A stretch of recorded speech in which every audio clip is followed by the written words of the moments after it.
Psychiatry has long been regarded as the cornerstone of mental health treatment, but over the decades, a provocative movement has emerged, challenging its foundations. Today, we explore the anti psychiatry movement, its origins, its key players like Thomas Szasz and R.D. Laing, and its lasting impact on mental health discourse. Welcome to Life TFA, Life Thought, Felt, and Acted. I'm Amit, and with over 45 years of experience in psychology and behavioral sciences, I'm here to explore the depths of the human mind with you. Today, we'll dive into one of the most fascinating and controversial movements in psychology and psychiatry. This is just another very different viewpoint about psychiatry we are presenting. The aim is not to declare this perspective right or wrong, but to bring you an alternative lens through which people view mental illnesses and psychiatry. The anti psychiatry movement arose in the 1960s, a time of widespread social and cultural upheaval. It wasn't merely a critique of psychiatric practices, but a challenge to the entire framework of mental illness and treatment. Key figures questioned the ethics, methods, and societal impact of psychiatry. They argued that psychiatry often pathologized normal behaviors and served as a tool for social control. French philosopher Michel Foucault was among the early critics, linking the rise of psychiatric institutions to broader systems of power and control.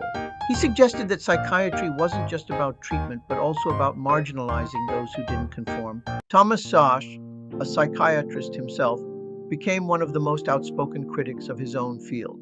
In 1961, he published The Myth of Mental Illness, a groundbreaking work that questioned the very concept of mental disorders.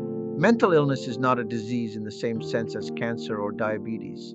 It is a metaphor for problems in living. Szasz argued that psychiatry medicalized human struggles, stripping individuals of agency and labeling dissent as illness.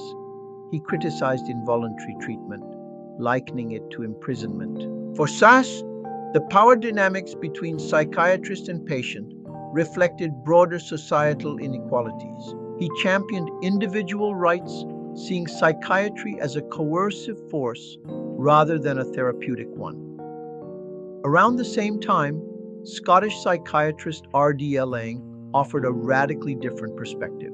While Szasz denied the medical basis of mental illness, Laing delved deep into the lived experiences of those diagnosed with psychosis. In his book, The Divided Self, Laing argued that conditions like schizophrenia were not meaningless diseases, but understandable responses to an intolerable environment. Madness need not be a breakdown, it may also be a breakthrough. Laing's work challenged the clinical detachment of traditional psychiatry, emphasizing empathy and understanding. He believed the family unit often played a role in mental distress, and his focus on existential pain resonated with the countercultural movements of the time.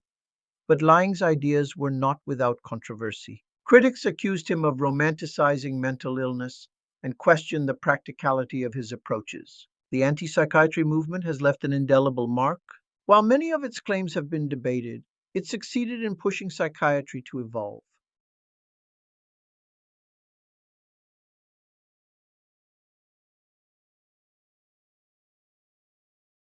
Laing challenges to think critically about how we define and treat mental illness.